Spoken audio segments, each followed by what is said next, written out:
the Restaurant Revitalization Fund. We have honored guests here. I particularly want to thank Senator Joe Manchin and those from his staff who have been working hard to put this together.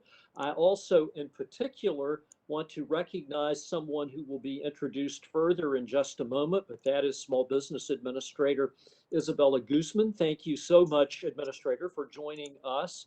Thank you to the West Virginia Hospitality and Travel Association. Jordan Nuzzum and Richie Heath are with us. Thank you so much for putting together what will be an informative and much needed program. And before I ask Christian to introduce Senator Manchin, I want to say a word of thank you to our friends at the USSBA. George Murray and Karen Friel have stepped up every time throughout the COVID crisis. The West Virginia Chamber of Commerce has within its membership 5,000 small businesses from every corner of West Virginia. Those businesses employ over half of our state's workers. And many of those small businesses had questions about how the CARES Act and PPP would work. Karen and George never missed an opportunity to help people have the information that they needed to keep them operating and in compliance. I have had so many compliments about the good work that George and Karen and the SBA have done that I really want to just take this opportunity to recognize that. Now, it's also my pleasure to be able to welcome Christian Ozum. Christian, we know you well. We know your business well. Christian is the owner of the Bavarian Inn. He's the vice chairman of the West Virginia Hospitality and Travel Association. And we're going to have a few words from Christian. And again, thank you to Senator Manchin and to his staff. I can't imagine that there are any busier people in Washington than Senator Manchin and his staff. And this is very valuable time and will be very, very helpful to us in West Virginia. So with that, thank you.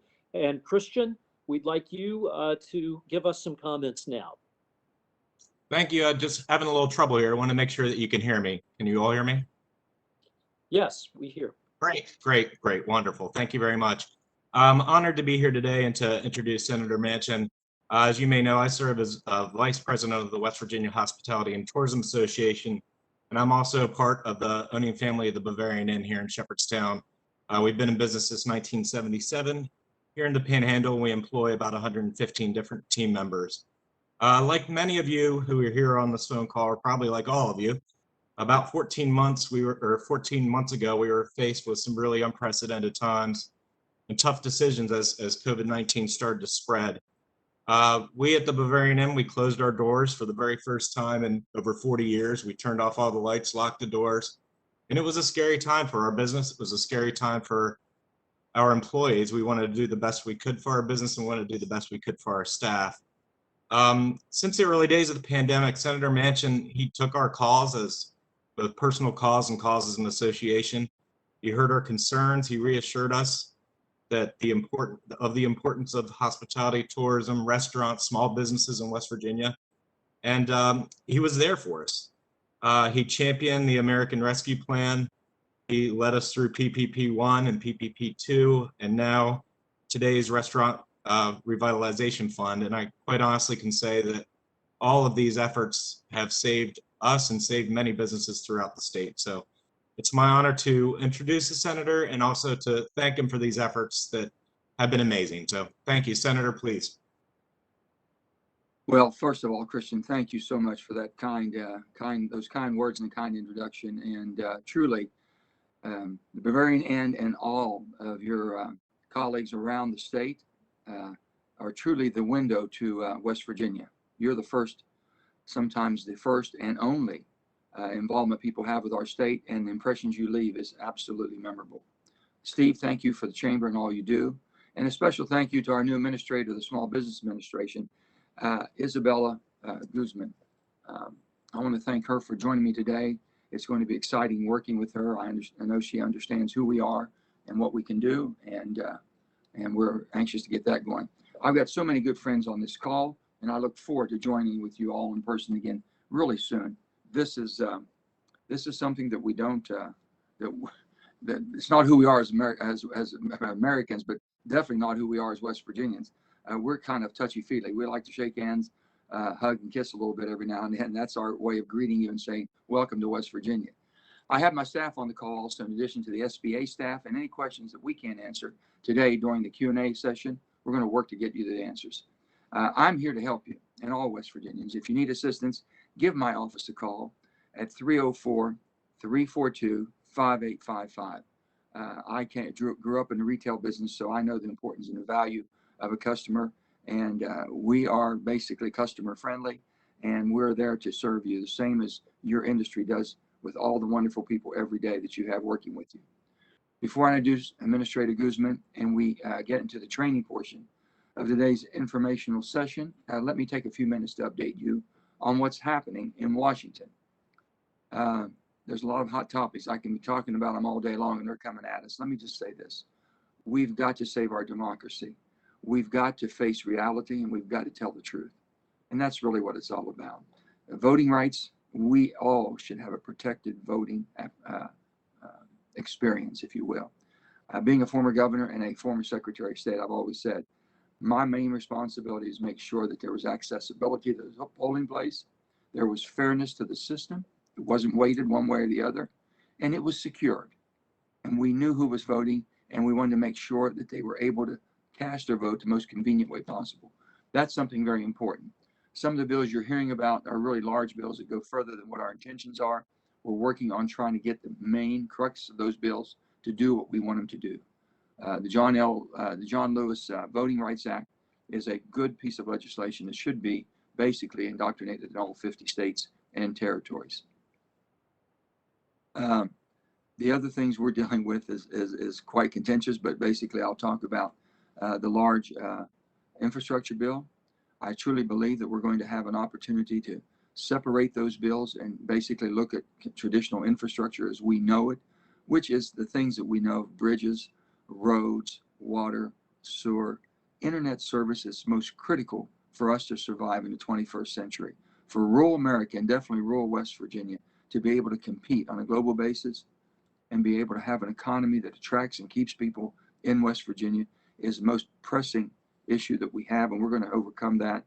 I'm very pleased with President Biden directed and looking at how do we save the areas that have been left behind, such as West Virginia, an extraction state.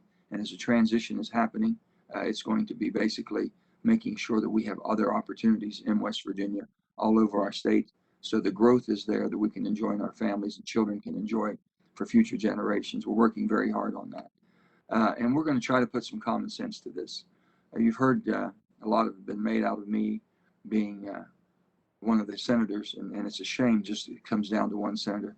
It's really about all of us, 100 senators. It's about 435 members of Congress. Everybody should be stepping up for our country, should be stepping up for America. We've got to get out of this tribal mentality.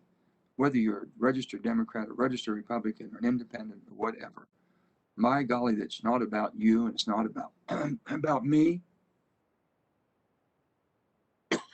Excuse me.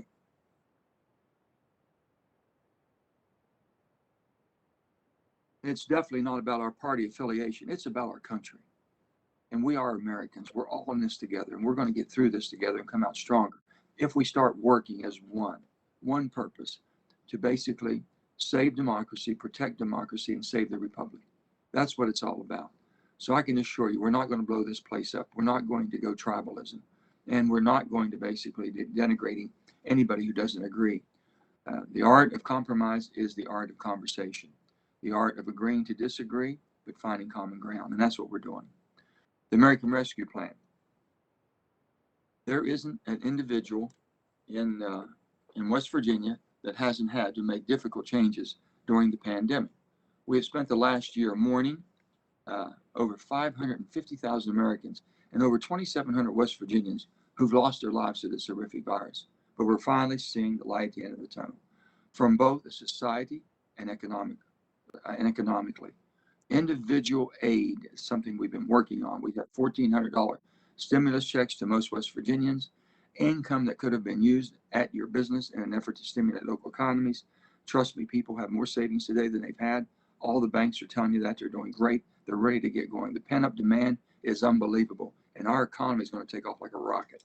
Small businesses through our SBA, our Paycheck Protection Program, the PPP, the Economic Injury Disaster Loan, or we call it the EIDL, as well as the shuttered venue operators.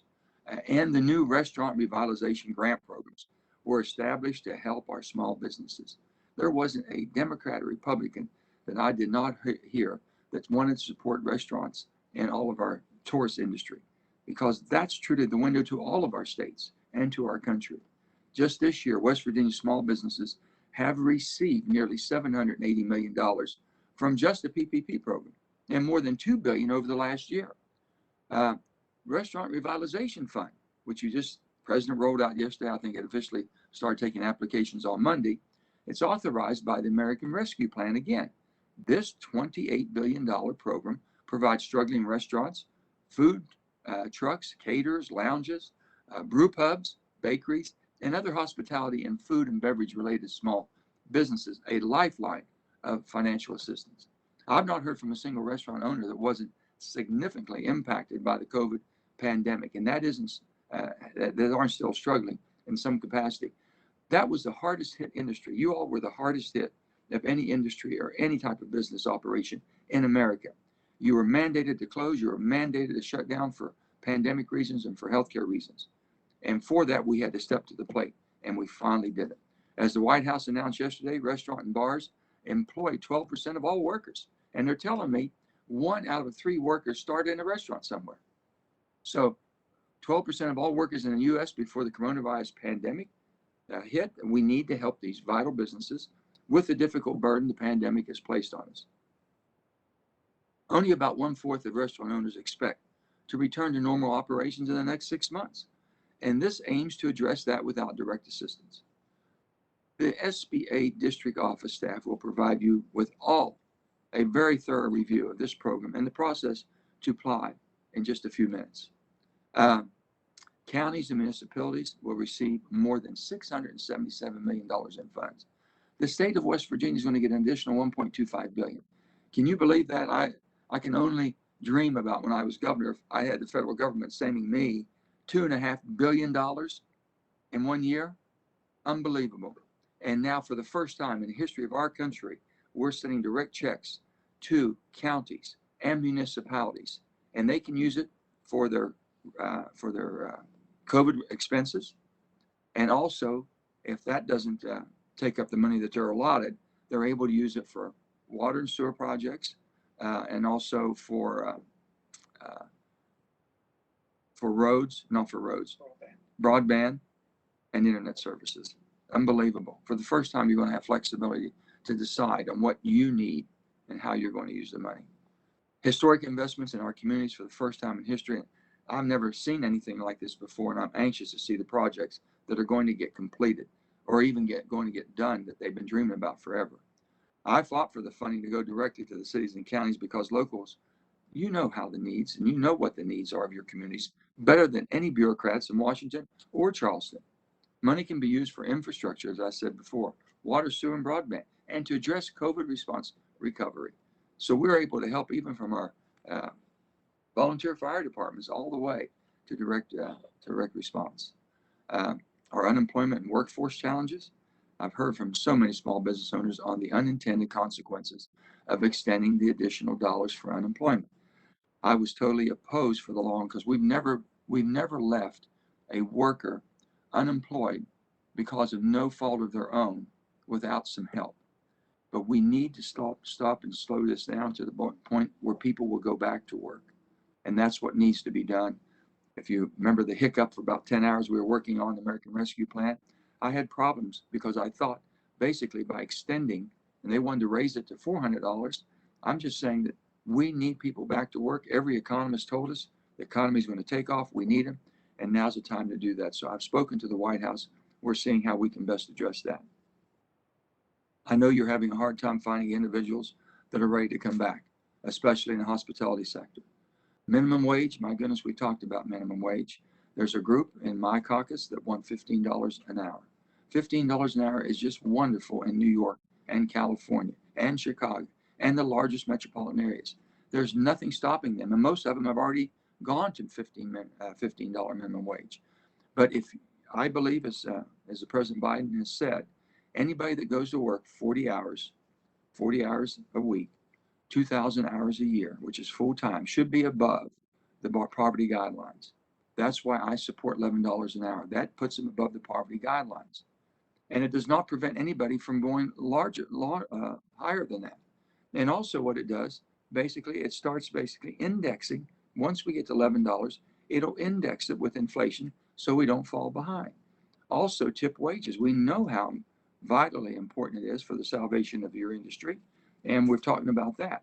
We do not believe that tip wages can go to the same as what the minimum wage is. So in our bill, it's half. It'll go eventually to half of what the minimum wage is. But we're working on that. Nothing has been compromised and nothing has been worked out yet. So I don't know where this is going to end up, but I know there's a group of us that come from rural areas knowing that $15 will be devastating to our economy, and we cannot basically gamble on all the jobs that may be lost. It's told me at $15 an hour across the board through rural America, it could cost 1,400,000 jobs. I'm not willing to take that risk. So we're working on that. In addition to supporting the increased wage, I support indexing it, which I've told you about. We're not going to take place until the end of the COVID-19 emergency. We're exploring everything that we can, making sure that we get the tip wage portion of this bill right. As far as bipartisanship, I'm committed to making Congress work in a bipartisan way. It's who we are as Americans. You don't get everything you want. You make adjustments every day in your business. You make adjustments every day in your private life. We have to make adjustments and compromise in our political. We can't just basically stick our feet in cement and say, I'm not moving. That's not who we are. So you can't govern from the extremes. And that's exactly what seems to be doing the far left and far right, the yin and the yang. So we're here to help West Virginians and help our great country. With that, I'd like to say it's an honor to introduce you to the 27th Administrator of the United States Small Business Administration, Isabella Guzman. Administrator Guzman has a significant background in supporting small businesses, having previously served as the agency's Deputy Chief of Staff during the Obama administration, and most recently led the California Office of the Small Business Advocate under Governor Gavin Newsom. Administrator Guzman was nominated by President Biden on January 7th. She was confirmed by the Senate on March 16th, and I was happy, very happy and supportive of her. On a bipartisan vote of 81-17, and assumed her duties as administrator of the SBA on March 17th of this year. Administrator, thank you again for participating in today's virtual session with me, and it's my pleasure to introduce you to the small business owners that we have with us today in wild and wonderful West Virginia. And with that, Administrator, the floor is yours.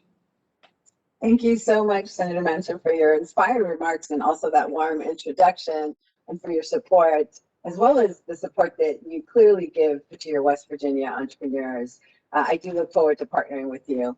I know that you have been a key proponent of the American Rescue Plan, ensuring that it had the right relief solutions for our nation's small businesses. And it's a testament to your commitment and dedication that you're here today as well, as part of this important training for the restaurants and food and beverage businesses in your state that truly need this relief. The SBA's West Virginia District Office, under the strong leadership of Karen Friel, has been holding these trainings on the Restaurant Revitalization Fund twice a week. And I'm so proud of the work that she, her Deputy George Murray, and the SBA team have been doing to get the word out about this important program and all the resources that the SBA has to offer you. I understand here in West Virginia, as across the country, small businesses are the state's businesses, comprising 98.9% of the business community statewide. And I know that restaurants and food and beverage businesses are a big piece of that. In fact, every dollar spent in the table service segment contributes $1.56 to the state economy. We see that amplification of resources. Restaurants are a vital piece of the fabric of our society, really defining the character of our neighborhoods or main streets, driving businesses along those main streets. And they offer a gateway for opportunity for so many. More than 1 in 3 Americans can remember their first job at a restaurant or bakery, diner, or coffee shop. And these restaurant owners care about their customers, their employees, their communities. And as President Biden had mentioned yesterday, it's restaurants that stepped up to feed our frontline workers through the pandemic. even as they struggled to keep their doors open, always that warmth for community. And over the past year, our nation's restaurants and other food and beverage small businesses have faced enormous challenges because you were among the first and worst hit by COVID-19. And as the voice for America's 30 million small businesses, we know that you've pivoted and adapted to this changing marketplace, finding new ways to connect with your customers through social media or other avenues, covering expenses and supplies and getting creative about those supply chains, and continuing to pay your employees. I have been inspired by all the stories that I've heard in California and now across the country with the creativity and determination that you've used to keep your businesses afloat. And today I want you to know that help is here because thanks to the American Rescue Plan passed by Congress, thank you, Senator Manchin, and signed into law by President Biden, the SBA's Restaurant Revitalization Fund is offering that $28.6 billion in direct relief to restaurants and other hard-hit food establishments. And as the senator said, it's everything from bars and bakeries to food stands, food trucks and caterers. We've defined that broadly at Congress's direction to help all of those businesses get back on track. The American Rescue Plan also does include vital funding and services for COVID-19 vaccines and to fight the pandemic. And that's so important for our businesses in the marketplace you operate in, including the paid leave tax credit to ensure that small businesses and nonprofits won't lose money for providing paid leave to workers receiving a vaccination. So we want you to take advantage of that, and our district offices can help. And I know that with Senator Manchin's help, West Virginia was an early leader in getting those shots in arms. President Biden just announced a new goal, 70% of adult Americans with at least one shot and 160 million Americans fully vaccinated by July 4th, which doctors believe will lead to sharp declines in COVID cases, hospitalizations, and deaths. So the Biden-Harris administration is rolling out more services to help us all get to that goal. And your state's leaders continue to be important partners in that effort.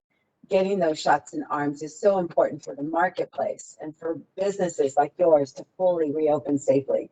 Person-to-person connection, as Senator Manchin said, is at the core of West Virginia, but also truly the restaurants and food and beverage businesses especially.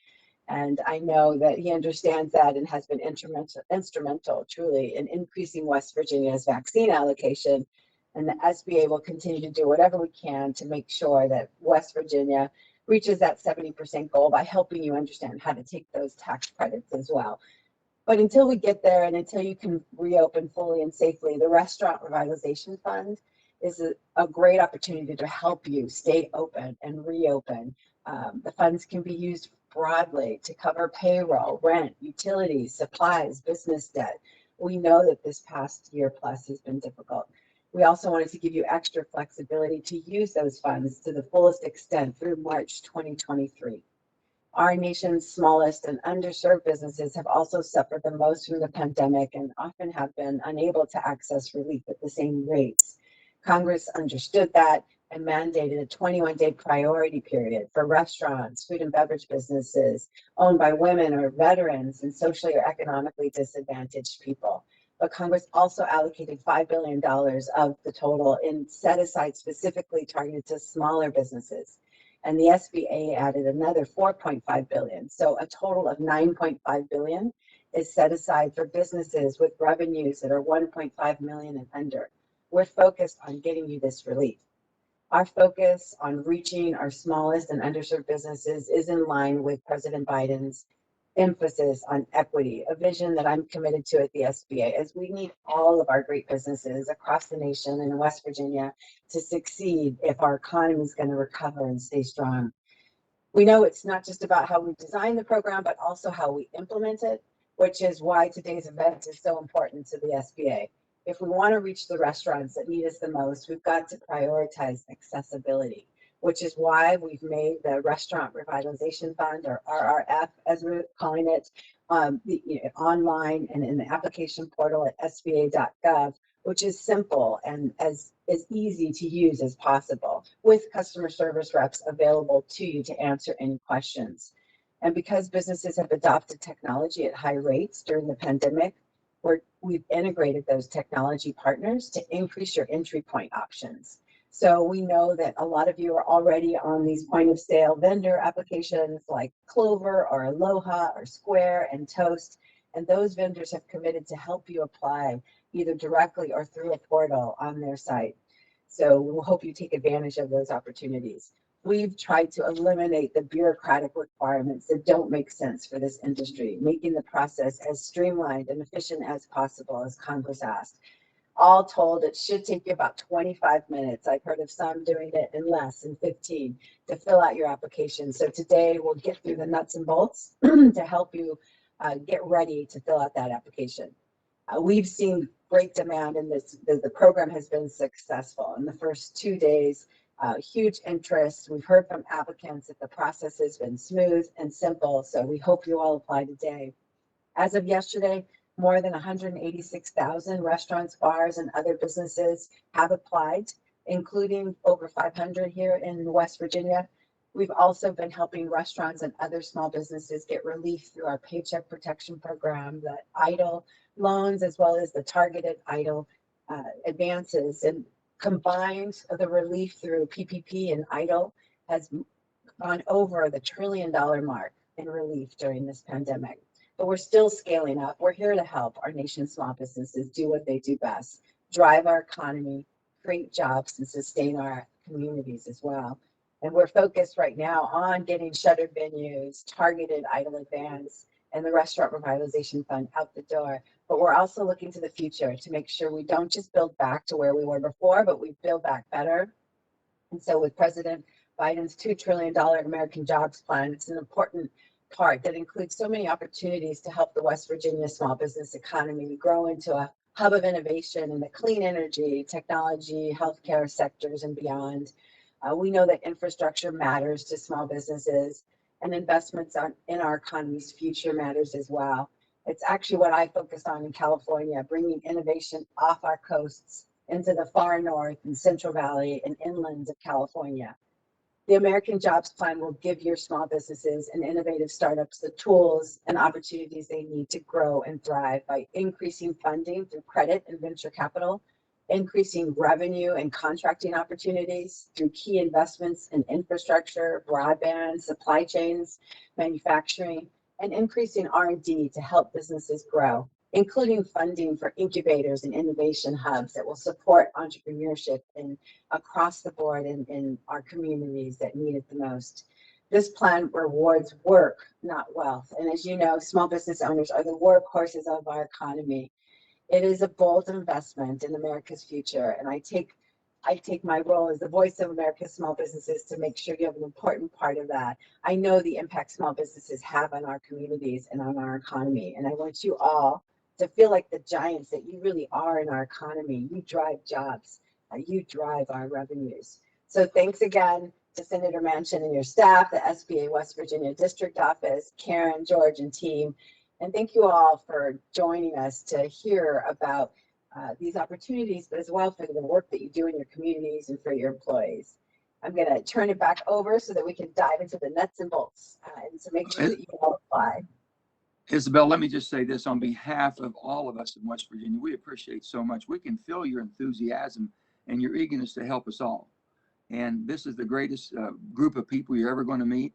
They truly want to serve people. They want to be able to stay in business and expand their businesses. And I think through the American Rescue Plan and basically a restaurant bill that we had in that $28.5 billion is going to make all the difference for their survival. So on behalf of a grateful state and a grateful nation, thank you for your services, and we'll work with you. We look forward to having a robust meeting this morning. I know that you have to run. I've got to run also to other meetings. I'm going to turn it over to Ryan Thorne in my office. He's going to introduce the participants, and thank you for having your staff available too. God bless all, and thank you all. And any questions that the staffs can't answer, give them to us, and then me and Administrator Guzman will work on getting you the right, as quickly as possible, getting you the answers that you deserve. Okay? Thank you. Thank you all. Ryan, I'll turn it over to you, Ryan. Great. Thank you, Senator, and thank you, Administrator. We appreciate your leadership and your support for small businesses in our state. And just first, let me thank Jordan and Richie with the West Virginia Hospitality and Travel Association, and Steve Roberts with the West Virginia Chamber, and the West West Virginia Small Business Administration District Office for helping us put together today's event. They are always helpful and great to work with and support small businesses across our state. And just on a side note, there will be a question and answer session after we're finished with the training. You will find a question and answer chat box on the right side of the screen.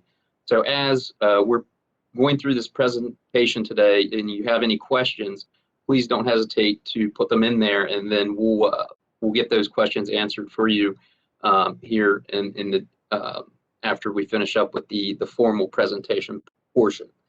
With that, I would like to introduce Karen Friel. Karen is the District Director for the West Virginia District of the U.S. Small Business Administration. She's been with the agency for 14 years, and I've had the pleasure of working with her for about 4 of those, and her staff are absolutely fantastic to work with. And for the sake of time, I'm going to turn it over to Karen for a few remarks. Karen? Thank you. Good morning, everyone. It's an honor to be here today with you. I just want to start by thanking Senator Manchin and his office and his staff. Everyone has been so great to work with. I want to thank the West Virginia Hospitality and Tourism Association and the West Virginia Chamber of Commerce for hosting today's Restaurant Revitalization Fund information session. I also want to thank our SBA National Administrator, Administrator Guzman, for participating today. Administrator Guzman brings such small business support to the agency. She has so much experience in that area, and we really look forward to her leading us through the ongoing COVID epidemic. Additionally, I just want to say that today is also part of the National Public Service Recognition Week. So I want to thank all of you out there on this session who are public service providers. Thank you for what it is that you do, for your effort, your commitment, and all of your work. And I have to thank my West Virginia District Office as well for their ongoing dedication, their support to small businesses, their loyalty and experience. Between the 8 of us at the SBA here in West Virginia, we have over 150 years of SBA experience and over 160 years of federal experience. That's phenomenal considering such a small office that we have.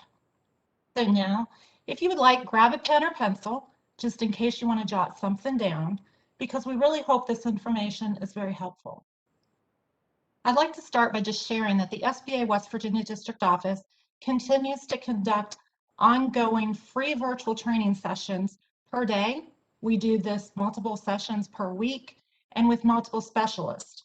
These specialists are there to help small business owners like yourself and business resources so that you fully understand all of the details around the programs and services that are available, and so that you can receive guidance and ask questions. So if you're interested in reviewing the SBA training schedule, just go on to sba.gov/WV, and a training schedule is listed there. We encourage you to also consider signing up to receive SBA updates. This comes from your West Virginia District Office. All you have to do is go to sba.gov/updates and then go to the West Virginia District Office. This allows you to receive the information immediately after we've received it. And quickly, I just want to add to what Administrator Guzman said. The SBA West Virginia District Office and the district offices across the country have all been working tirelessly throughout this pandemic to help make sure our small businesses across the country are aware of these COVID relief financial programs. We want to make sure that small businesses like yourself are aware of everything that's out there and how it works. And then we also want to make sure you understand what our SBA programs and services are that we typically have, because SBA provides free training and technical assistance through our SBA District Office specialists. We provide assistance through our SBA Resource Partner Network. We provide federal assistance and oversight of our federal certification programs. And what you are all here today about, very importantly, we provide SBA's access to capital. This is assistance through our SBA guarantee loans. This is assistance through the SBA Office of Disaster Assistance Programs and all of the COVID financial relief programs that the agency has been tasked with implementing. I want to share just a very quick highlight on the COVID financial relief programs that you heard Senator Manchin and Administrator Guzman speak of today. As you recall, the first financial relief program that was offered by the Office of Disaster Assistance at the very beginning of the pandemic was the Economic Injury Disaster Loan Program, otherwise known as EIDL. EIDL loans are still available, and they've been extended to December 31st of 2021. The latest news from SBA's Office of Disaster on the EIDL loan limits is that they've been raised from 6 months of economic injury with the maximum loan limit of $150,000 to 24 months of economic injury with the maximum loan limit of $500,000. And then shortly after EIDL was the Paycheck Protection Program was launched. It is known as PPP or referred to as P3. The Paycheck Protection Program is an SBA-backed loan that is made directly through financial institutions who have agreed to participate in the program. This program is exactly as its name states.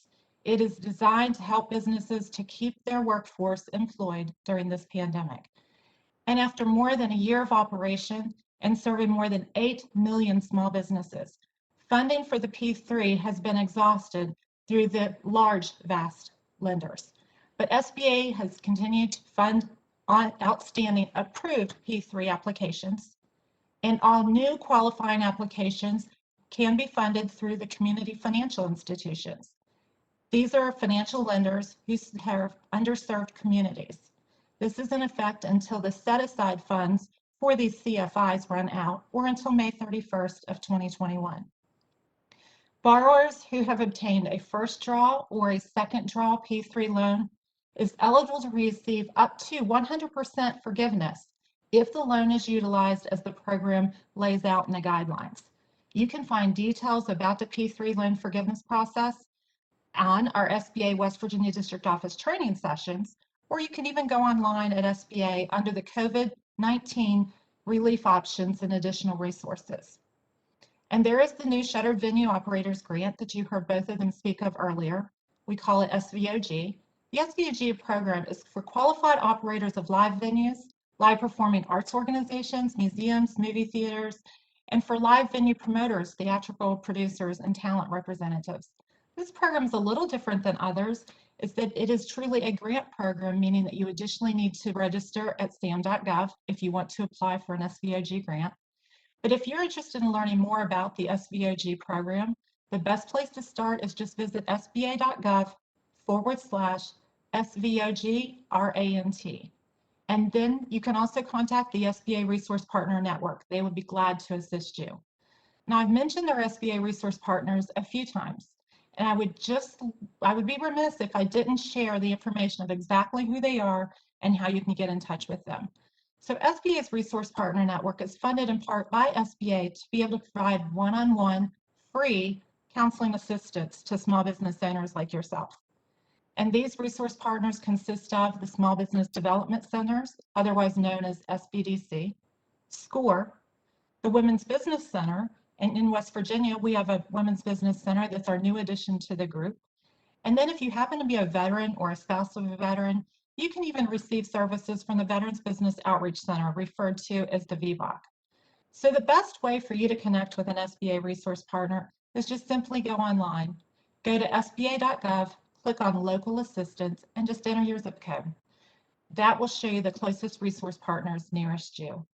And now I would like to turn it over to my SBA West Virginia District Office Deputy District Director, George Murray, to get into the details of the new Restaurant Revitalization Fund, which is known as RRF. Thank you. George, take it away. Thank you, Karen.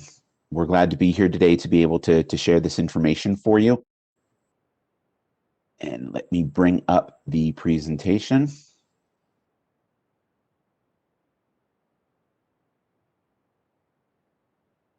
So we're here just to be able to get you the information that you need to be able to participate in the Restaurant Revitalization Fund.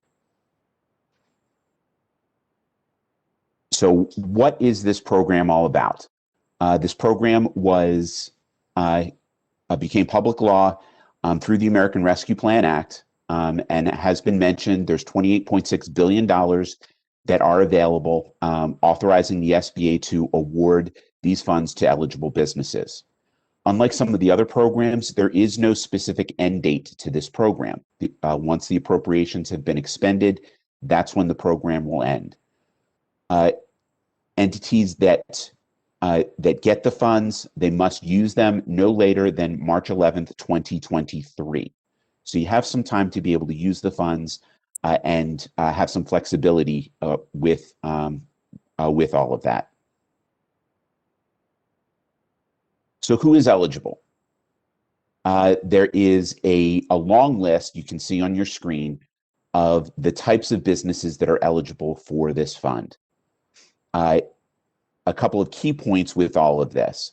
Number one, businesses that are not permanently closed. That's one of the key elements, is that the business must be open in order to be eligible.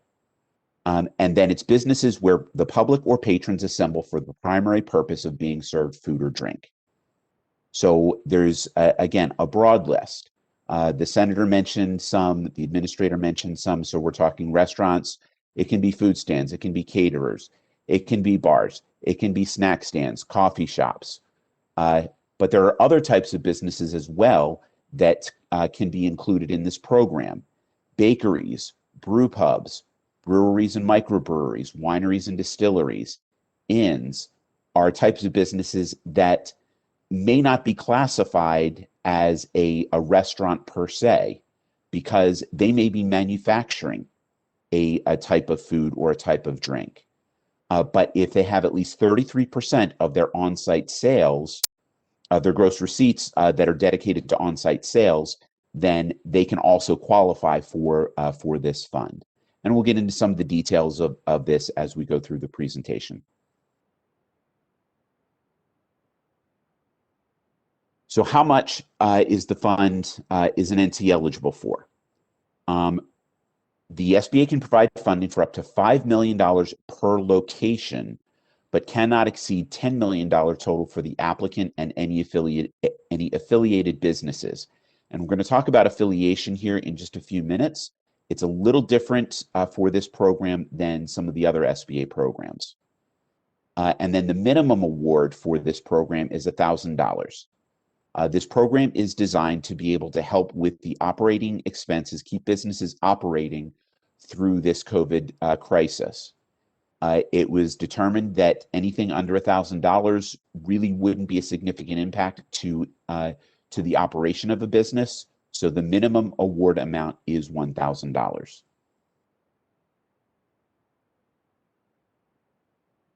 How does this program become different from other SBA programs? Well, unlike the Shuttered Venue Operators Grant, where applicants needed to be registered in sam.gov, they needed a DUNS number in order to apply for those. Within this program, you don't need to go through all those steps.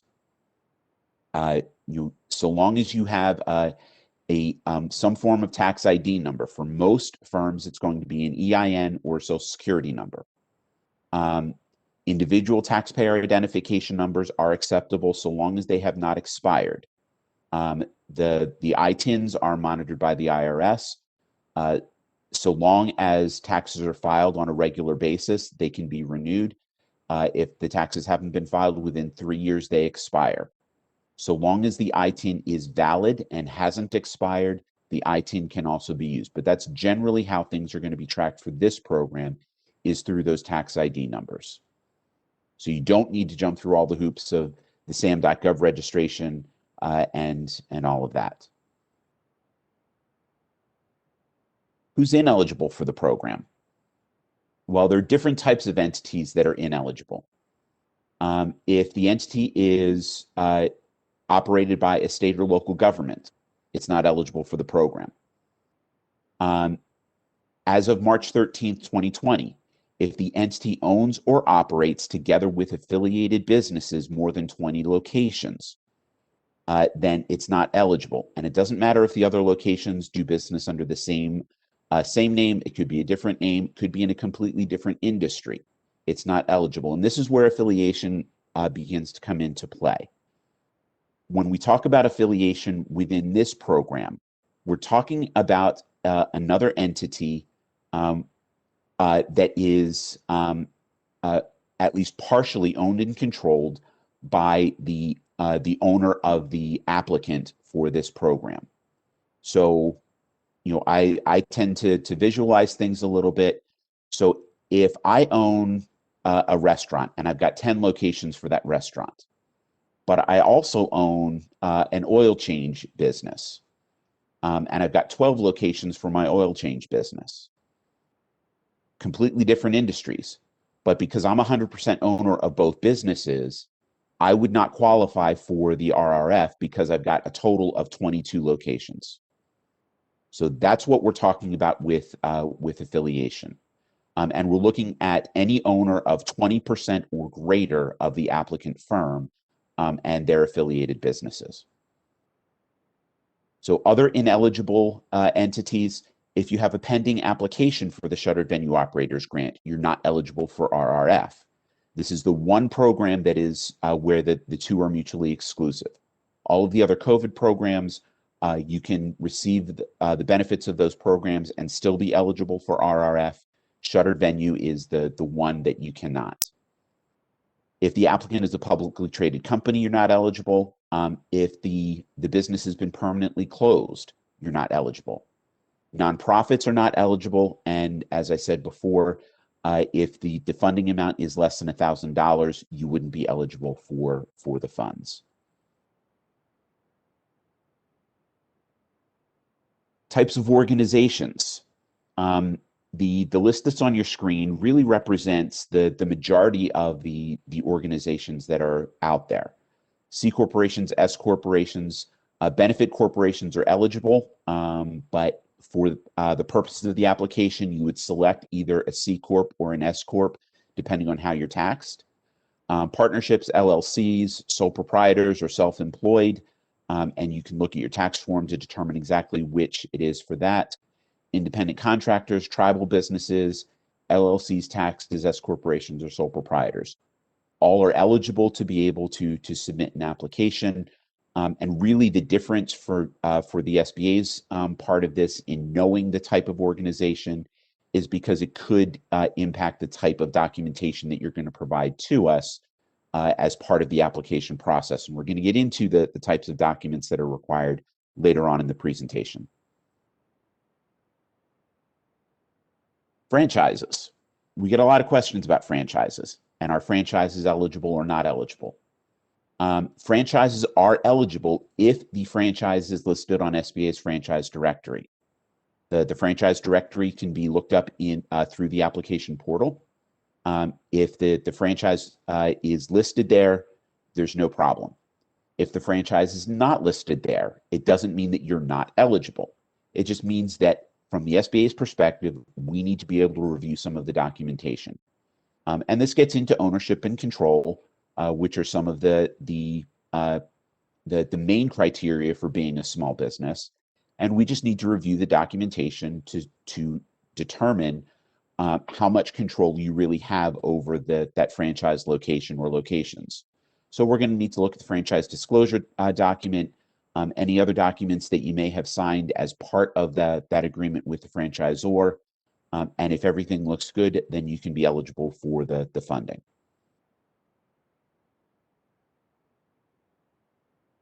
Bankruptcy. Unlike some of the other COVID programs where bankruptcy wasn't directly addressed, for this program, we have the regulations up front. So if you have applied for bankruptcy, and many businesses have been going through this just because of the economic crisis that's going on, if you filed for Chapter 11, Chapter 12, or Chapter 13, and you have an approved plan of reorganization, then you are eligible for funding under RRF. You're not eligible, again, if you've permanently closed, you filed a Chapter 7 liquidation bankruptcy, or you filed Chapter 7, 11, 12, or 13 bankruptcy, and your reorganization plan has not been approved. When we talk about being permanently closed, we're not talking about being closed because of state or local restrictions. Some of that is still going on in West Virginia and in other places, but you're closing because of those local restrictions, but you're planning on reopening. If you're planning to reopen, then yes, you are still eligible. But if you closed your doors and said, I just can't continue anymore, I'm going to move on, then you would not be eligible for the funds. SBA's other relief programs, and how do some of the programs work together? The primary program that impacts the RRF is the Paycheck Protection Program. If you've received Paycheck Protection Program funding, you've received that loan, either first draw and or second draw, the loan amounts will be subtracted from your overall fund amount as part of the calculation. As part of the application for RRF, if you applied for PPP, using the same EIN for the RRF application is what we're looking for. However, we do know that there are businesses that applied for a first draw under one EIN. They applied for a second draw PPP using different EINs. They may have used a little different structure, maybe applied for individual locations. We know that those instances have happened. We just need you to disclose to us all of the EINs that were used so that we can make the appropriate verification of how much funding you received from the program so that those accurate calculations can be made. If you have a second draw PPP loan or even a first draw PPP application that may be in process that hasn't been approved yet, we are asking you to withdraw that application before it gets funded. The reason for that, to a large degree, is to benefit you. As we're going to see in a few minutes when we talk about the use of funds for the RRF program, there's a broader use under this program than under PPP. The RRF funding will give you more flexibility to be able to use those funds in different ways, where the PPP, just because of the structure of that program, the focus is on payroll, limited use of funds for some of the remainder of it. So the RRF gives you more flexibility to be able to use the funds to be able to benefit your business. And then again, you can't have a pending application for the Shuttered Venue Operator Grant. That application either needs to be withdrawn or you wouldn't be eligible for RRF funding. Part of the application that you're going to be required to sign is that you need to certify that the current economic uncertainty makes the funding request necessary to support the ongoing or anticipated operations of the business. And again, this goes into the use of the funds that you're attesting that you need these funds to be able to keep the business up and going, just to be able to get it to the next level. Here's where we get into the eligible use of funds. And there are some broad categories here. So they're broken down: business expenses, construction expenses, and business debt. And there is a program guide that's available for this program. SBA.gov/restaurants is where you can get some more information about the program. You can download the program guide.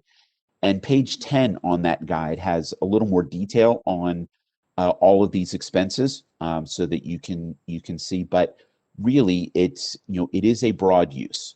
So the business expenses can include payroll costs, can include utilities, maintenance, supplies for the business, food and beverage expenses, covered supplier costs when you have a contract or a work order in place with a supplier to be able to provide some product or service to the business, other operating expenses such as insurance, marketing, legal fees. All of those can be an eligible use of funds for the RRF. Again, contrast that to PPP, where you're limited to the payroll, rent and utilities, PPE expenses. It's a much more limited use of funds. Construction expenses for RRF, it is a little bit more limited here.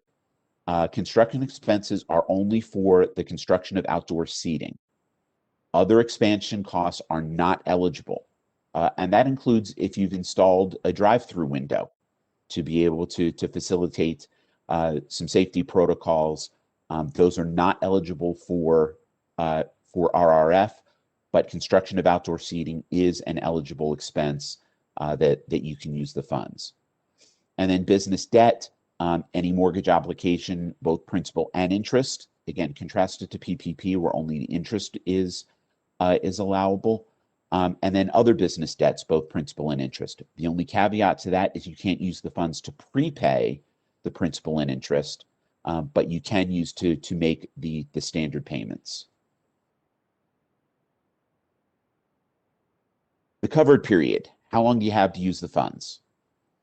The covered period is really between February 15th, 2020, any expenses that were incurred from that point up through March 11th, 2023. That is your covered period. If the business closes after receiving the funds, then the date that the business closes becomes the end of the covered period. And the reason for the covered period gets into some of the reporting that we're going to talk about in a little bit, because any funds that are not spent on eligible expenses by the time the covered period ends must be returned to the government. So keep that in the back of your mind as we go through all of this, that you will need to be able to track where the expenses are going. But you do have until March 11th, 2023 to be able to spend the funds. So you have again, it's designed for flexibility. It's not something where you need to spend all of the funds at once. You can balance it out to be able to, to be able to keep the business operating for a period of time. So the reporting structure. At the end of the program, when you've used all of the funds, you will be required to submit a use of funds assessment. This assessment is a detailed report where you're going to show, how did I spend the money? Where did it go? And then you're going to certify that you spent it on eligible expenses. If you spend it all in 2021, you can complete the use of funds assessment at the end of 2021. If you don't spend it all within 2021, in December of this year, you will be providing an interim report showing where the funds have gone. And then every year, you're going to provide another interim report through 2023 until the funds have been expended. Once you've completed that use of funds assessment, that final report, you don't need to follow up with any additional reports. We don't have a lot of details on what those reports are going to look like at this point. We just know that they're coming. The one thing that we do know is that the reporting will happen through the portal. So it will be an electronic submission.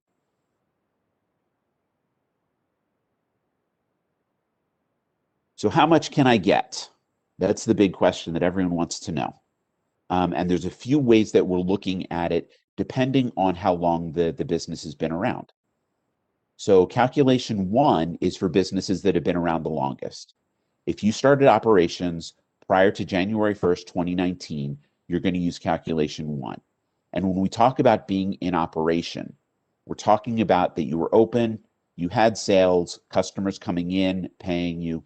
We're not talking about when you filed the papers with the Secretary of State's office. We're not talking about when you had your ribbon cutting. We're talking about when you actually had started making sales. So for calculation 1, it's the simplest. We're going to look at your 2019 gross receipts, subtract your 2020 gross receipts, and then subtract any PPP loan amounts. That number that comes up at the end, that is the amount of your fund. So long it is greater than $1,000, then you are eligible to go through the program. Calculation 2 is for businesses that are a little bit newer, businesses that started partway through 2019. It's a similar type of calculation in that what we're going to do is look at your gross receipts through 2019 for the number of months that you were open, determine what your average per month was while you were open, multiply it times 12 to approximate your 2019 gross receipts overall, subtract the 2020 gross receipts, subtract the PPP loan amounts, and that's the number that you're eligible for.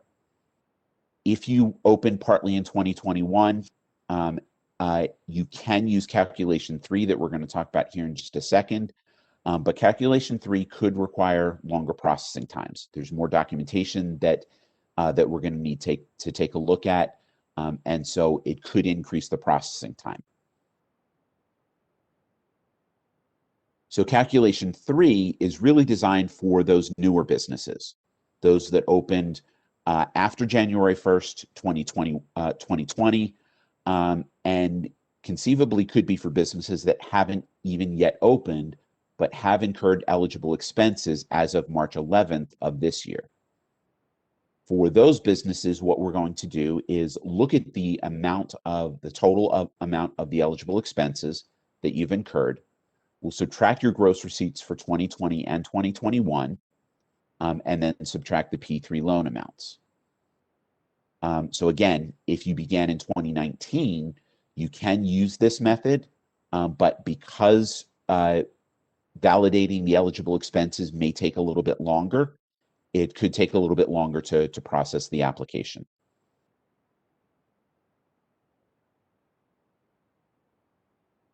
So when we're looking at your 2020 gross receipts, yes, we are looking at the receipts of the business. However, we will subtract any PPP funds that you've received. We're going to be subtracting them out anyway, but we're not going to add them into your gross receipts and then subtract them out again. Any SBA Section 1112 payments, for those of you that may have participated in that, the 1112 payments are when the SBA paid the principal and interest on SBA guaranteed loans that you already had in place. We won't consider any idle loans funds that you received, idle advances, the targeted idle advance, or any other grant funds that you may have received via the CARES Act. We're not going to consider any state and local business grants as part of your gross receipts. And then the specialized program, the Randolph-Shepard Act Financial Relief and Restoration Payments Appropriation, if you were part of that program, you would know it, but we're not going to include those as part of your gross receipts either. And then tips, a big part of the restaurant industry, are also not included as part of gross receipts as we were making the calculations. So how do I apply? You heard the administrator talk about the point of sale vendors. Square and Toast have partnered with us, and if you are working with Square or Toast, you can apply directly through their platform. You don't need to come to the SBA site at all. You can submit everything directly through them. Clover and Aloha are working with this on the program in that they will provide some point of sale documentation that you can use as part of your application, and they can upload it directly into the portal with you so that that documentation is there. So that's one way to be able to apply. You can also directly apply through the SBA. Restaurants.sba.gov is the application portal. It is open now. It opened on Monday. You need to register for the portal first. And the registration is really just to set up your profile. And then once the profile is in there, then you can get to the application and go through the process from there. For those who may be a little bit more technology challenged, you can apply through the telephone. You can call the call center. 844-279-8898 is the phone number. And you can provide the information to them via the telephone. Again, it will be longer processing time because there will be some back and forth to be able to verify that the information that has been entered on your behalf is correct. So it will stretch out the processing time a little bit from there. So what documents are going to need to be uploaded to the portal and included as part of this application? So the first is the application form itself, SBA Form 3172. This you're actually going to do through the portal. It's going to be an electronic application. There's not going to be any paper forms. You complete it through the portal, you'll sign it in the portal, and that will satisfy the application submission itself. We will be requiring an IRS Form 4506T, but again, this will be done through the portal, so there's no confusion on the different versions of that form that are available. You'll complete it digitally, you'll sign it digitally, and then we will get it to the IRS from there. And then we need documentation on your gross receipts. That can be in the form of tax returns, either 1120 or 1120S for business. If you are a sole proprietor, self-employed, and everything is on your 1040, we'll need that. If it's a partnership, the 1065, whatever tax form your business is using, that's what we can use. Bank statements can also be used. Financial statements, either externally or internally prepared. Those are going to be signed and certified by you. You also have the ability to get a CPA comfort letter to go along with those, where you've taken those documents to a CPA. They've looked at them. We're not asking for reviewed financial statements or audited financial statements, just a CPA who has looked at them and determined that, to the best that they can ascertain, there are no major discrepancies, and they're providing a letter to you just to document that they've taken a look at those financial statements. And then point of sale reports can also be used. And again, getting those from the vendors can speed up the process a little bit. So for calculations 1 and 2, just to get a little more specific with the documentation, we're looking at the application, the 4506T, the tax returns for the 2019 gross receipts, 3 months of bank statements, and then for the 2020 gross receipts, there are preferred methods and accepted methods. The preferred methods, tax returns. If you filed the tax returns, that's going to make the process easier. Point of sale report, can also make the process easier. If you don't have those, the financial statements, can be accepted. Income statements, profit loss statements. Again, you're going to sign them, date them, and certify them via accuracy. The CPA comfort level going along with those, again, can make the process a little bit easier. And then for calculation 3, and this one's a little bit of an eye chart. I apologize for the small fonts, but the application form, the 4506T, 3 months of bank statements are going to be required for that. For the 2020 and 2021 gross receipts, for 2020, tax returns if they filed, or even if you just have them prepared, we can accept those, or the point of sale reports. That's what's preferred. Again, financial statements can be accepted in lieu of that if you don't have those. For the eligible expense documentation, again, preferred the CPA comfort level, and then any documentation that you have to show where the expenses went. It could be payroll documents, outdoor seating expenditures with invoices and payments, loan statements for any business debt. And again, if a CPA has reviewed everything and is willing to provide that comfort level letter, that will certainly help speed up the process. But we will accept the financial statements that are dated and certified to accuracy by you. And then again, the payroll documents, invoices, payments for outdoor seating expenditures, the loan documents, to be able to document what those eligible expenses were.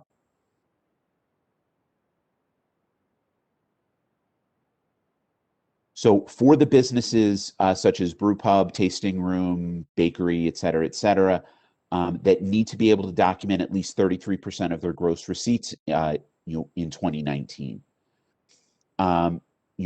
For that, we may need some additional documentation. So tax and trade bureau forms, forms that have been filed with state or local government entities, internal reports, sales reporting, accounting software. There's a variety of documentation that you may have access to that we can take a look at. For businesses that opened in 2020, really we're looking at your business plan and financial projections to show that you anticipated that at least 33% of your gross receipts were coming from on-site sales to the public. If you're an inn, again, we need documentation that at least 33% of the gross receipts were for on-site sales of food and beverage. And if you opened in 2020, again, we're looking at the business model and some of the financial projections for that. If you need some help with applying, The administrator referenced the hotline as well, 844-279-8898. It's a dedicated hotline for this program. There is help available through that hotline in multiple languages. You can reach out to us at the district office. The best way is via email, wvinfo@sba.gov. We can provide the help that we can, really questions about eligibility, questions about documentation, those sorts of things we can answer. We can't help on the technical side if you're having technical issues with the portal. That's something where you will need to call the call center directly. Some best practices. Provide complete documentation. Make sure that the application is complete when you submit it. If you submit an incomplete application, it'll be rejected. You can resubmit and restart once all that documentation is in there, but you will lose your place in line. So getting the information in there, making sure it's complete from the get-go will certainly help. Use your resources. If you have an accountant, tapping into their knowledge, their expertise can certainly help. Other resources, as with the SBA resource partners, may also be able to work with you and help you in ways to be able to make sure that just to give a review of some of the information as well. Application corrections. The SBA cannot make corrections on your behalf. So if you determine that you've made an error, you will need to call the contact center hotline in order to make those corrections. You can't call us. We don't have any way to be able to go in and make those corrections on your behalf. It will be through the hotline. And then if you still want to apply for PPP, if that's something that you are still interested in doing, get your PPP application in before you submit the RRF. Because that's going to be the easiest way for us to be able to make the correct calculations to be able to subtract the PPP amount prior to the funding for RRF. The application portal is open now, so you can apply today. The pilot period existed prior to the portal opening, just as a way to test the portal. There were PPP borrowers who were potentially eligible for RRF as some of the priority groups. They were invited to be able to submit their documentation in the portal just as a way to test it out. We wanted to make sure that when the portal did open to everyone, that it was working the way that it was designed to work. The priority period is the first 3 weeks of the program, the 21 days. During that priority period, anyone can still submit applications. Any business is eligible to submit an application now, but only applications from women-owned small businesses, veteran-owned small businesses, and socially and economically disadvantaged small businesses will be funded during the first 21 days. And then in day 22, that's when the rest of the applications will be processed and funded until the program funds are exhausted.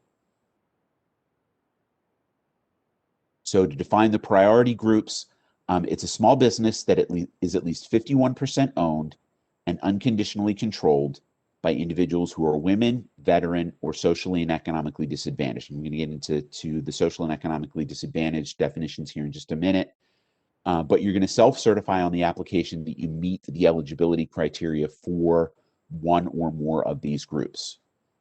You see the example on your screen. If there's a business has 5 owners, they each own 20%, 2 are veteran, 1 is socially and economically disadvantaged, then together they exceed the 51% ownership and could be considered part of the priority groups.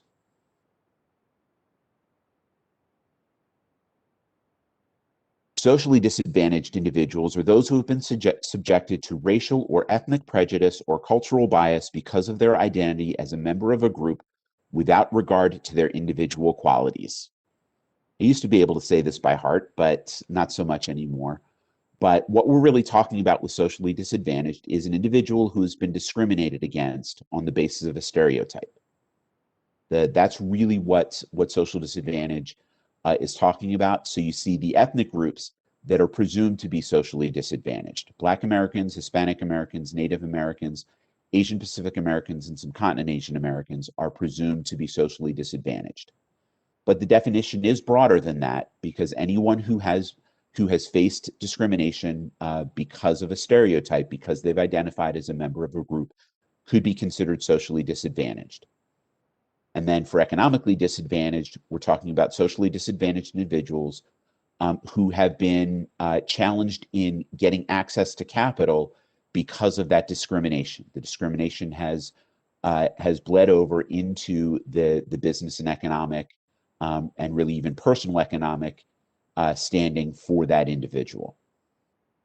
So that's what we're talking about for that part of the priority group. And this is an important statement. If you don't meet the criteria for one of the priority groups, but you decide to reorganize your business in order to qualify, it will result in an automatic disqualification.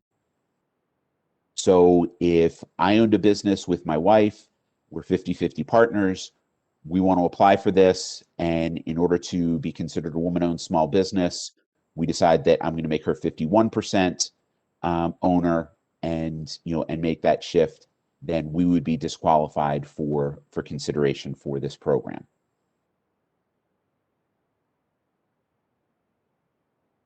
And then the set-asides, the administrator talked about these a little bit. $5 billion is set aside for applicants that have 2019 gross receipts of not more than $500,000. So for the smaller businesses, there's a set aside of $5 billion. There's an additional $4 billion set aside for those that are between $500,000 and $1 and $1.5 million. And then an additional $500 million is set aside for those who have gross receipts of $50,000 or less. So as the applications are being processed, these buckets will be used to be able to go through and make sure that the smallest businesses receive a share of the funds, and it won't all be gobbled up by some of the larger small businesses. And with that, I'm going to stop sharing, and we'll turn it over for questions and answers. Great. Thank you, George. Definitely an informational session here. Learned a lot through that presentation that necessarily wouldn't have known just from going over the program information. We do have a few questions in the queue already, and just a reminder, if you do have questions, please type them out in the Q&A box on this WebEx, and we will get to those as they are received. Additionally, George mentioned a few ways to get a hold of the West Virginia District Office or the national hotline with your questions. And you can reach me for other questions offline at Ryan, RYAN_Thorn, THORN, at manchin.senate.gov. And our number here at the office is 304-342-5855. And so the first question, George, one participant asked if you can use restaurant revitalization funds to repay PPP loans. So if the PPP was not forgiven, and I don't know that we've gotten that question specifically yet. RRF can be used to pay existing business debt. So if so long as the expense was incurred following February 11th, 2020, or February 15th, 2020, excuse me, existing business debt can be an eligible use. Whether PPP is included with that, that's something I would need to research a little bit to determine. I think the expectation is that the PPP loan would be fully forgiven. and therefore there wouldn't be any debt to be paid with that. But this is where it may be the one instance where using one set of federal funds to pay another, there may be a conflict there. Need to research that a little bit to get a final answer. Okay, great. Thank you. And if the individual who asked that question, if you could put your email and phone number into the chat, or if you wanted to email it to me, we can get you some clarity on that. There were a few other questions on sort of the allowable expenses or allowable, one being if you're able to use RRF funds to for indoor construction of your restaurant to create maybe interior walls to help with social distancing. Unfortunately, from the information that we've been given, the only allowable construction expenses are for outdoor seating. So, building interior walls for social distancing is not an allowable use for RRF. Okay. And another question along those same lines would be capital expenditures such as new equipment, kitchen equipment, or for company vehicles. I think to a large degree that will depend on exactly how it's structured. If it's a business expense, business expenses are an allowable use of funds. In part, I think, just from a perception standpoint, if I take the majority of the funding and I go out and I buy a new vehicle, just to buy a new vehicle, there could be some questions on that. But if I am, if I need a new vehicle and I'm going out to purchase it, if I need new equipment and I'm going out to purchase it, potentially it could be allowed. That's where the devil is going to be in the details with, how you document the purchases and the eligible expenses. And then a couple questions. Couple folks asked the question as far as maybe an estimated timeline from when they apply to when their application would be approved or funded. If there's any sort of estimate on the timeline. I know you mentioned there is a 21-day priority period for small business, for women-owned, veteran-owned, and disadvantaged business owners. But outside of that, if there's any timeline on when they could potentially be funded or approved. The timelines that we've been given, and I referenced it in the presentation a little bit, is that I think they're anticipating a 14-day turnaround, and that's why for applications that may need a little longer look because with the eligible expenses, don't have the CPA comfort level, may go beyond the 14-day time frame. So I think 14 days is the expectation, but to some degree it will also depend on the complexity of the application itself in terms of exactly how long it would take. Okay. And we have a question from Matt Knott. He asks, is affiliated businesses defined the same way for the PPP loans that have been received? In the application, it asks for other PPP loans that have been received under different EINs. If the business is unrelated to this business, do those count? Does it reduce the award under the program? So when we're talking about affiliated businesses for RRF, again, we're talking about any other business. It doesn't have to be directly related to the applicant business for RRF. It can be in a completely different industry. We're really looking at the ownership. Anyone who owns at least 20% of the applicant business. If there are other businesses in which they have at least 50% equity or get 50% profit distribution from that business, then it would be considered an affiliate business. For RRF, primarily affiliation is based on the number of locations. It is something that needs to be reported based on the PPP as well.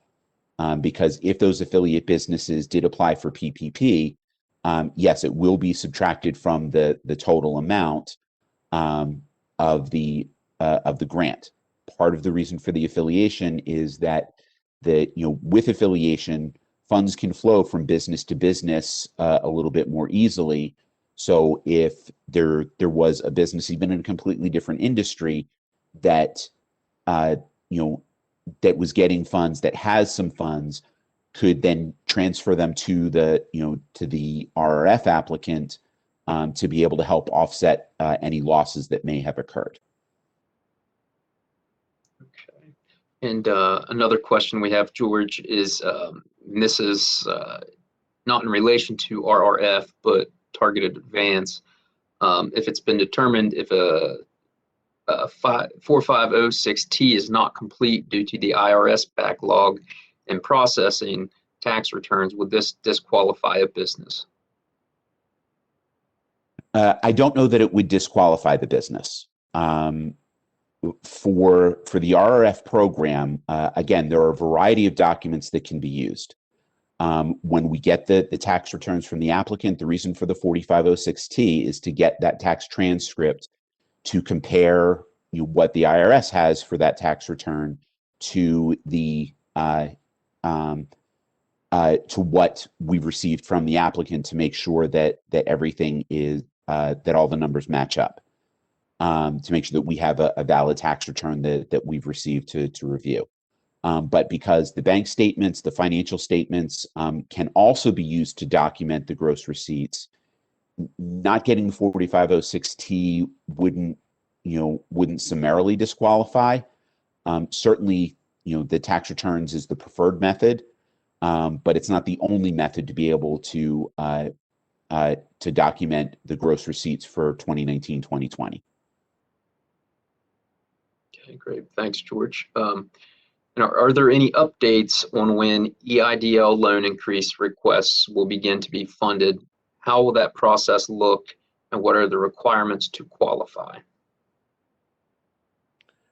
So the EIDL loan increases have begun to be funded already. The increased loan amounts went into place a month ago on April 6th, was when those requests could begin. And so as those requests have come in, they've been funded. The last that I heard, there's about 500 million nationally that had already been funded to be able to increase those loan amounts. The process is, it's a standard disaster loan reconsideration request. So my understanding is that the EIDL loan portal has been updated, that you can log into the portal, you can request the increase there. The loan officer will ask for updated financial documentation. And really the requirements for it, rather than looking at your expenses over a 6-month time frame and having a loan amount to cover over 6 months, it's now a 24-month time frame. So that's what the loan officer is going to be looking at. And one participant made the question, asked the question, their plumbing broke during this past winter, broke some piping, destroyed signs, cost $75,000 in damage that they since reconstructed, and asked if that could potentially be covered under RRF. So maintenance expenses are eligible. So if it's building maintenance for plumbing, signage, those sorts of things, then yes, that could be an eligible expense, so long as it occurred after February 15th, 2020. Okay. And George, if you don't mind, just giving the phone number and email addresses to where folks can ask questions after today? Sure. Easiest way for to reach our district office is via email, wvinfo@sba.gov. That's our sort of general email box. We all have access to it to be able to review and answer questions, so it won't get held up if someone's out of the office or that kind of thing. So that's the easiest way. You can also call our district office at 304-623-5631. And whoever is available can answer questions. If it is specifically for the RRF program, again, you can call the hotline for that. And let me get that number back up here real quick.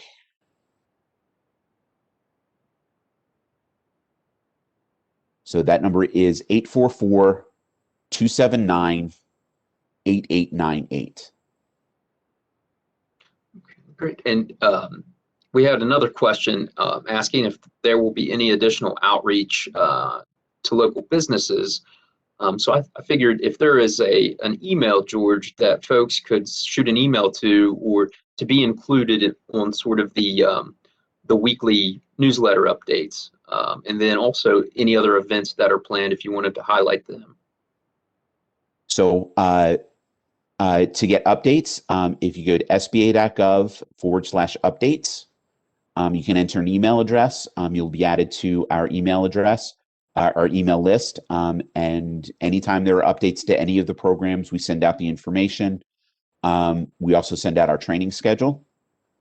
If you go to sba.gov/WV, you can also see our training schedule there.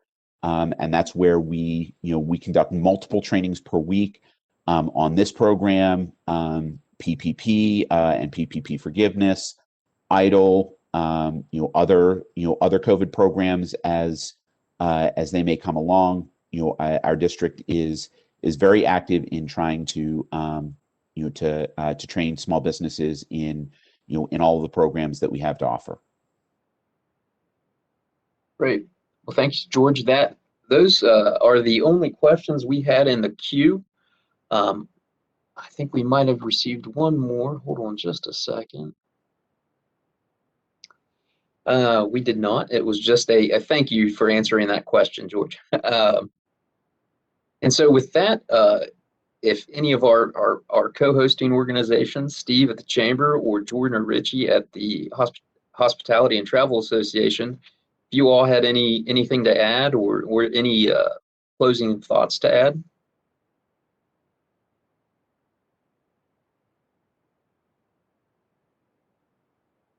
Well, I'm not hearing any. Hey, well, Ryan. I just saw. It's Hey, Jordan. Sorry, I had to unmute. I just wanted to say thanks to you all and to Senator Manchin and your office, and of course our SBA office here in West Virginia. I know our members, I've received a few texts throughout this call just saying thanks for putting this together and thanks for answering questions. And so I know our members at the Hospitality and Travel Association are greatly appreciative of you all, and we look forward to continuing to work together. Great. Thanks, Jordan. I appreciate your partnership on this event. George or Karen, do you have any closing thoughts? We do just really appreciate being a part of this, and we can additionally, if there are other, whether it's chambers of commerce or main streets or anything like that that's out there that would like to put together a program for your community businesses, we do take requests for that. So we do kind of divvy that out among our staff to be able to host an individual session if it's needed, on top of the ones that we offer pretty much at least twice a week on RRF. But typically we have 1 or 2 trainings going on per day, per week. So you can just check out our schedule. But thank you. Great. Well, and we just had one more question or comment. It said, with so many applicants around the country, how can we be assured that West Virginia will have a chance to participate in this program? I would recommend just making sure that you get your paperwork and stuff in. They tried to recommend getting registered over the weekend when it first opened before the program even got established. but you can always work with one of the resource partner systems to be able to kind of walk you through the process if you have trouble trying to put together the information yourself. Okay, and just let me do a quick look here through our chat to see if we have any other questions.